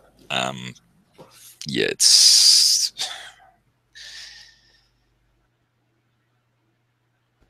that, I don't know, that leverage, that point of realization, and then looking inside yourself. But it's easier said than done. Even with a lot of guys online, they'll dig their feet in, and they'll refuse to look any further. We've got to be more open to other people's perspectives. Doesn't mean we have to take it on board or agree with it. It just means we have to understand where they're coming from. You know, I look online, and I think there needs to be more voices speaking out. You know, I've had my channel up for around, I think, just over 2 years now. You know, I put out a lot of content, and you know, in that time, I expect the more men to start speaking out. There had been, but not enough. You know,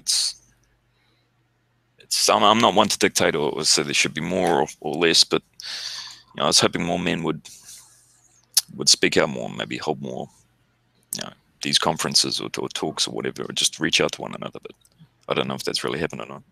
It's beginning to happen, but it's beginning to happen, and I'm going to say that in the UK, some of the MGTOW are meeting up, and they do talk with each other, and they do share with each other. I mean, personally, I met up with CS recently, and I'm planning to go to a next meetup as well. You know, they are meeting up and they are forming groups. People might see it as groups of support, but it's just friendship developing and connection, as you put it, between each other, and that's invaluable, right? Because if you're in a shed or in your home or all the time, then you don't know how to behave with the outside world, right? You forget how to be human, I guess, and that's something that we need to look out. It doesn't actually happen to us. So I think it's a good thing, and I think more need to happen in the States. I don't hear a lot of the things of what's happening over there, but we're beginning to do things, and I think the tide is beginning to change. That's my opinion, at least on the matter. Now, this one is specifically for you, right? And I agree with the first statement. You've become a pillar of this MGTOW thing now. Well, it's true. Where do you see yourself going in the future? I suppose it's interesting. Yeah, I mean, a lot of guys do, you know, respect my contributions, which is great. But yeah, I think I've gone pretty much underneath the radar most of the time. You know, Stardust, Barbarossa, and you know, the other channels like yourself, all the rest of it. But they seem to come into the line of fire more often, which is good. It suits me because I'm not online that much, so I don't think I'd be able to formulate many rebuttals, so that'd be pointless. But yeah, I think when I came on, I offered something different. And I think, you know, there's been a lot. Stardust does videos where he goes to deeper levels in terms of, you know, and other channels like yourself, guys have, you know, started looking at the inner process more, all the rest of it. But yeah, this channel, I don't know at this point where I'm going with it.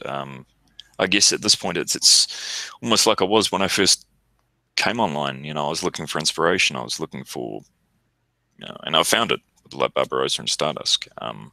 So at this point, maybe I need a bit more inspiration before I know what the next step is. I don't know. It seems like there's change in the air with just what's happening online. So I guess I'm waiting for the next phase. I don't know. I don't know.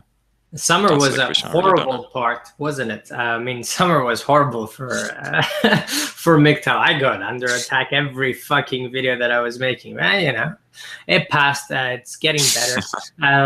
So let's see.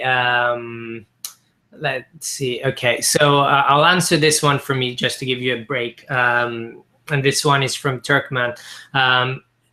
Nico, would you suggest that physical activity is a benefit to males due to the release of endorphins and the increase of testosterone, which testosterone is an essential part of a male's health? I mean, it's healthy to exercise full stop, right? Any kind of exercise that you do is good for you.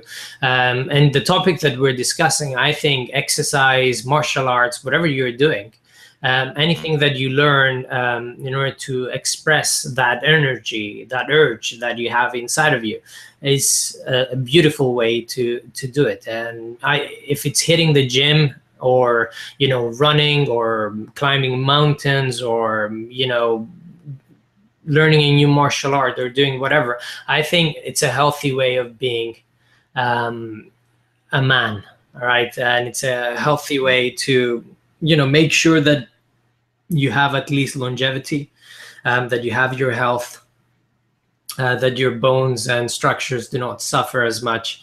And it's also a very healthy way to look at yourself. When you look at yourself and you see yourself and feel like you're taking care of yourself. And it's an important way of connecting with other men as well. I know where I've done a lot of Systema, the martial art. When I first joined there, I soaked up all the philosophy and all the rest of it. And once I did that, they put me on the floor and just basically manhandled me, kicked my ass. These guys, they were 5 foot nothing. They're nothing to look at, but geez, they threw me around that dojo like you wouldn't believe. And so I had to swallow my pride in that respect. Now I've gotten to the point where I could actually lead classes if I wanted to. So all of it's just it's a journey. But one of the great things about Systema or the martial arts is you're constantly in contact with other men. Physically, you're also on Systema. You're standing there, the other guy's hitting you with closed fists all up and down your body. Hitting you hard too. But it's a shock to the system, and it reminds you of something vital, something primal inside yourself as a man.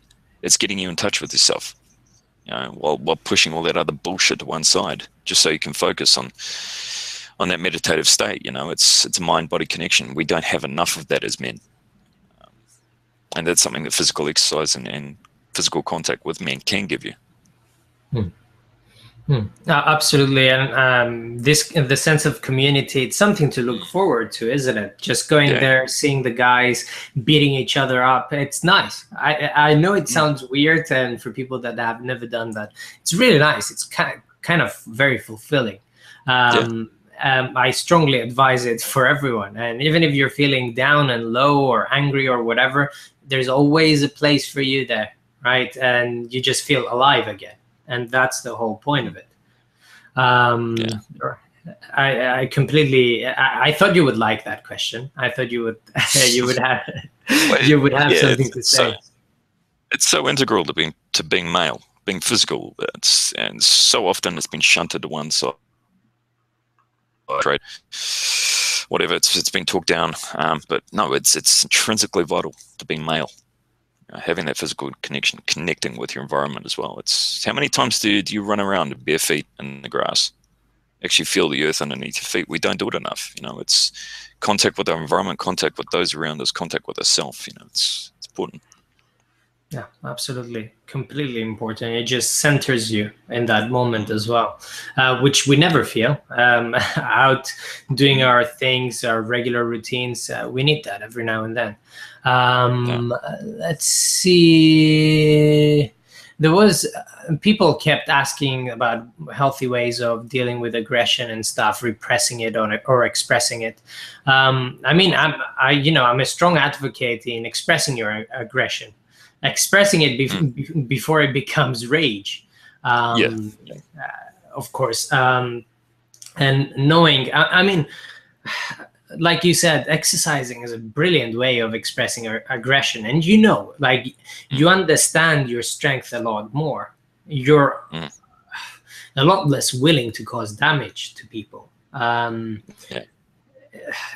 What has a person who's angry ever done to you in order to just beat him up? And like you said, walk away. And that level of control only comes from training yourself and understanding. And that needs to be different for every man.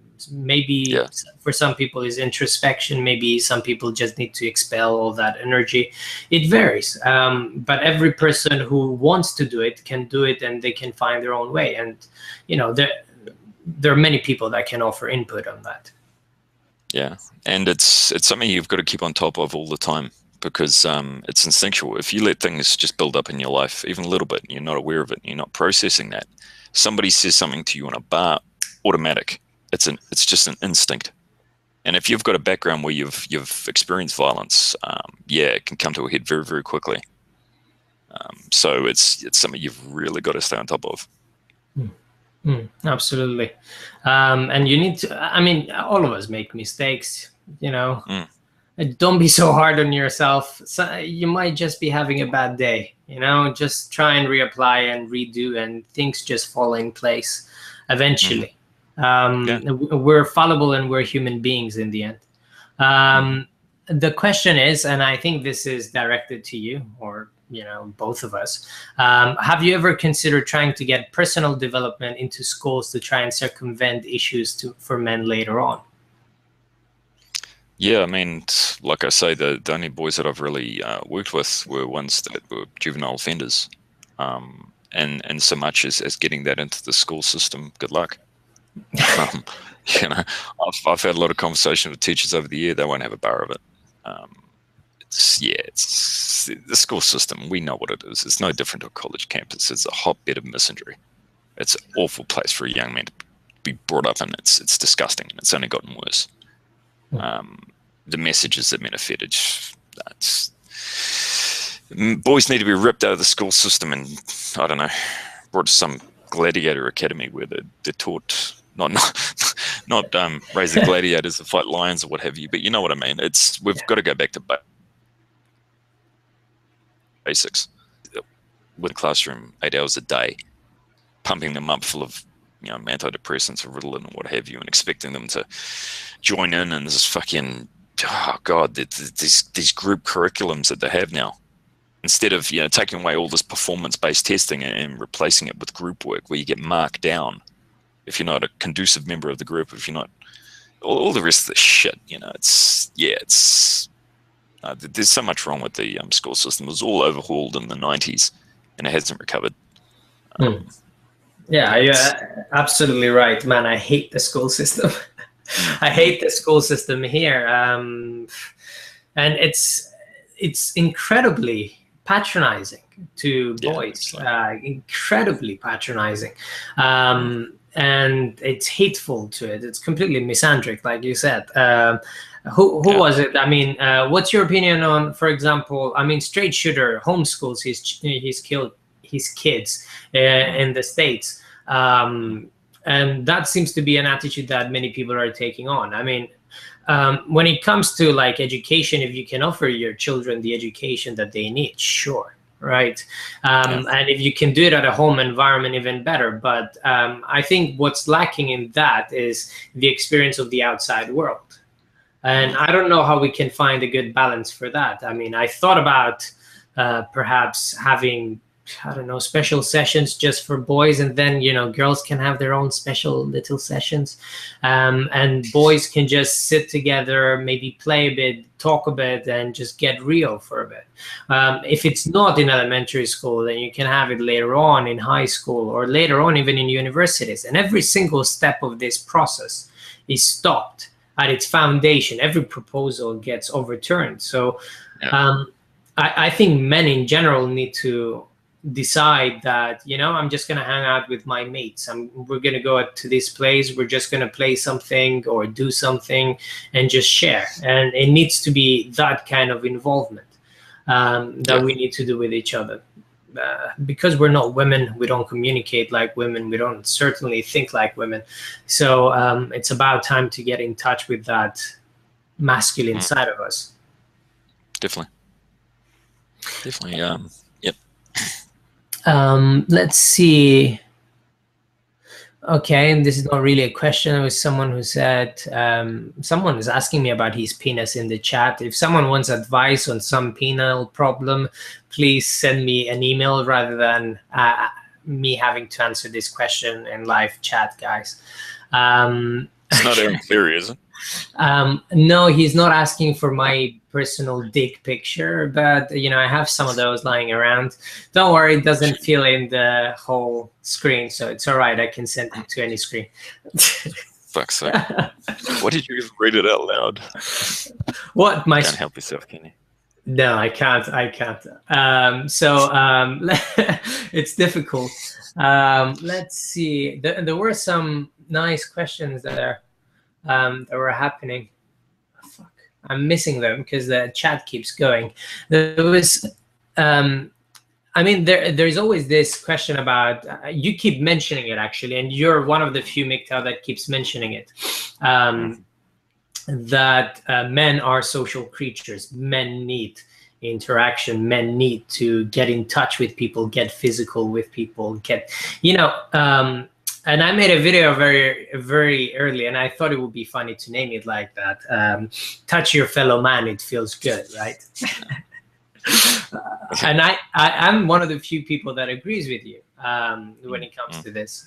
I think there's a lot of things that you can learn. And we say 70% of our communication comes from body language. So interacting with someone, touching someone, I don't mean fucking someone, by the way, because people don't have a dirty mind. I mean, touching someone and interacting in that way, it's something that's well, you lacking. Look at something like, you look at basketball teams when they bump chests and all the physical contact that they have, it's proven.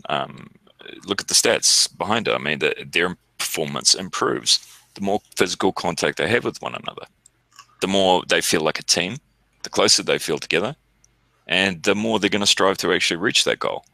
So yeah, it does stack up. Makes sense. And what would you do? I mean, that is the question. How do you break into a culture that's cold and cynical, like, let's say, the British culture, or homophobic as it is in the United States? Yeah, you're looking at the big picture again. It starts with social group. It starts with those around you. It builds to critical mass. It's you've got to be the instigator of that. It's got to be a flow-on effect. If you look at it from the big picture, it's not going to materialize. We can only do it at the ground level. Yeah, so I agree. I mean, it needs to start at the ground level, and then it becomes the new norm. I agree that we need to start small. Yeah. People always throw that question back in your face. So, what do you want me to do about it? Everything you can within your own social group, your family group, your workplace. You can make change. Of course, you can. Mm-hmm. I completely agree. How powerful they are, Yeah. Yeah, it almost feels like we need to give them ready-made solutions or something like that, or that people feel slightly disempowered almost, that they cannot act for themselves. No, so you're far more effective negotiator, influencer than you give yourself credit for. Every man is. Every man comes with a sense of energy and a clarity and a purpose that he can apply to different situations. Men are incredibly influential if they believe in themselves, but it's getting to that point where they can find that self-belief. So yeah, you can change everything around you. You can change your reality. Mm-hmm. And you can change those or influence those around you as well. One of my favorite Shakespeare characters. I always like the villains. Always cheer for the bad guys in movies, but my favorite was Iago from Othello. And I used to put this into practice all the time. I used to influence those around me, and I did it for for the worse. You know, I was a little bastard. But you can do it in your workplace. You can go up to, you can start putting in little nuggets of information. You know, people can be happy working there. But I used to sow seeds of discontent. I used to get people turning against management, all this fucking horrible shit that I used to do when I was a kid. But yeah, I mean, if you can do it for the bad, you can do it for the good. You can influence everyone around you. But it starts in small steps. Critical mass. Mm-hmm. Mm-hmm. Absolutely. Absolutely. Excellent. I actually expected that you would answer like this. Because you mentioned it before, and I just wanted to reinforce the point. Turkman is asking you specifically a question. So do you believe white knighting is biological in males or sociological? Well, I mean, they're not conscious of it, I know that. But like everything else, I mean, it's not one or the other. It's always going to be a combination of, I guess, ingrained physiological responses and to social conditioning that we receive. I mean, I tend to always take that tack. I've seen crazy transformations, great transformations on the part of men who have come back from the brink. Have committed just heinous acts on other human beings, but have come to find clarity and understand their own motivations and why they did what they did, and then go into roles where they're actually helping other men. So, I mean, everybody can change, but and so far as, I guess it's that one-upmanship, that competition that men have with one another. And I've said this before, there's no brotherhood between men right now. There may have been in the past, but there's certainly not now. And we've got to start taking steps in order to ensure that that brotherhood continues. It doesn't mean accepting other guys' opinions. We're always going to have difference of opinions. That's fine. And it certainly doesn't mean praising everyone under the sun who puts forward content or puts forward an opinion. No. It should be a constant search for truth. Look at someone like Stardust, Barbarossa. Their work has always been a constant forge. And the underlying basis has always been that search for truth. And that's why people respect them, even if they disagree with them, because they're genuine. And hopefully it's the same with my work and your work. But yeah, you can't let other people's behavior start to influence your immediate environment. You can't allow them to run roughshod over your experience. White knights, yes, they're irritating, but they're also very dangerous. And they can take you out of your safety zone, and they can get you doing things that you're going to regret for the rest of your life. It's like I say, it's best to walk away. If people in your social grouping, if they're poison, cut them out of your life. It's hard to do, but I've done that so many times. And you could be left with no one. Okay. Now you got to build the house from the foundation up. You've got to start branching out again. It's difficult. It's fucking difficult, especially for a man in today's age. Even if that man is, especially if he's of a certain age. So if he gets into his 30s, 40s, 50s, what have you, that's a very difficult task. You look at the male suicide rates. Look how many men are suffering from social isolation. We've talked about this before. It's got to stop. It can only stop when that man starts reaching out to other men. That's the answer. It's not women. Yeah, absolutely. And I completely agree with you. And what I'm going to say on this is it doesn't matter if it's biological, sociological, and it's probably, like Spetsnaz says, a combination of both, and the competition that exists inherently within men. Now, I think what we need to understand, and the way that we behave with each other, is that people might be white knights, they might be bastards in their interactions with you, and you don't have to interact with them, you don't have to take them on, or you don't have to do anything with them. But what you shouldn't do, should never do, is step down to their level, behave in a way that you cannot look yourself in the mirror anymore, punish that man for being a white knight or whatever. Walk away. There's no point in arguing, fighting, unless someone threatens you. And that's the way that I see that. As long as someone doesn't threaten you physically, just walk away. Words, feelings, and stuff, all of these things, you can wait for it. You can deal with things at your own on your own in your own time. And there's always a time and place for that. But yeah, like Spets said, yeah, we need to make sure that the community exists for yourself. And even if you have to build it from the ground up, you need to have people in your life that you can trust and you can share with. There is an interesting question. Out of men considering suicide, right? Have you found a common thread of why they didn't follow through? Example, they seriously considered it, but then, they didn't do it in the end. The future consequences of that one action. Well, it can be the simplest thing. It can be they could be in the darkest, deepest fucking place you can imagine, and they feel that they have no self-worth, and somebody smiles at them, or they've had a positive experience in a group setting, and it's pulled them back from the brink. I've seen it numerous times. Yeah, but then they go back to that dark place again. But that's, or even people post-attempt that I've talked to, they're in a space where they will listen, where they're open to suggestion for the first time in their life, and it's like you're looking at a completely different person. They're in that space. But yeah, that's a common theme with men. It doesn't take much to get a man out of that space.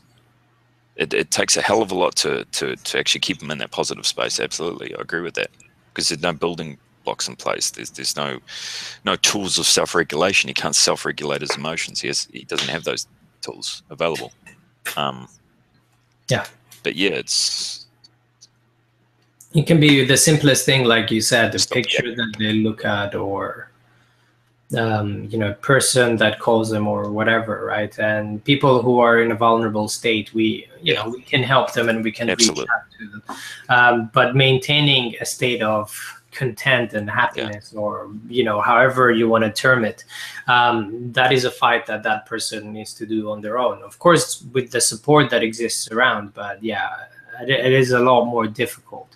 The thing is, once a person has thought about committing suicide, or has had suicidal thoughts, or has a plan in their head, they're likely to go ahead and do it, right?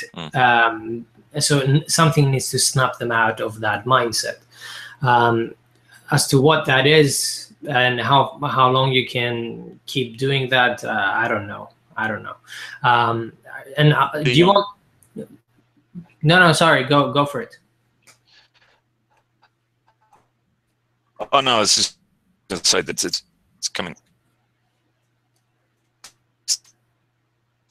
Hello. Hi. Sorry. You can hear me? Yeah, I can hear you. I can hear you now. Yeah. Okay, cool. Sorry. No, I was going to say that because it's coming from external validation as opposed to him finding sort of any intrinsic self-worth internally. That of course it's only going to be fleeting. So that's the issue in and of itself. But yeah, no, I mean, it's seeing so many images of different people that I've had that interaction with. They come to a point of just incredible. I think the internet connection is playing up, man.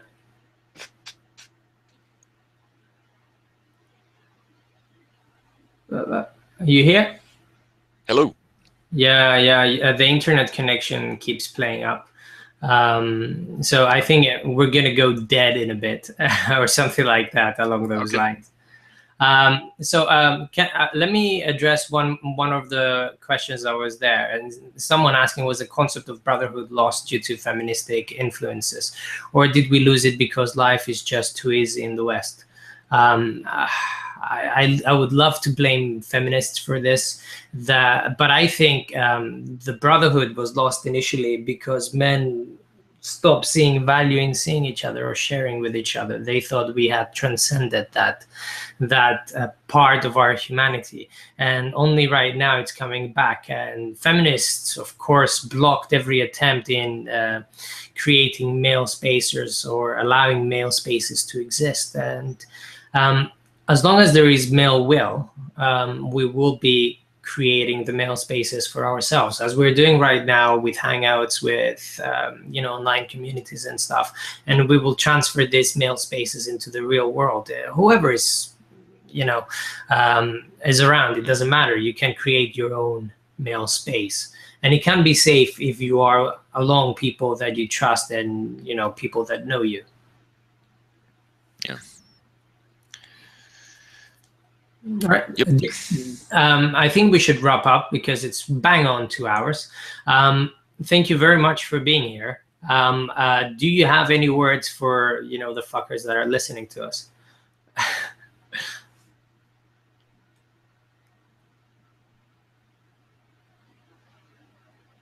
Keep the ball rolling. I think you're cutting up. I said keep the ball rolling, fuckers. Yeah. I think that was that went through. Thank you very much, and we'll close up right now. Thanks for the people that tuned in and listened to this, and catch you guys later.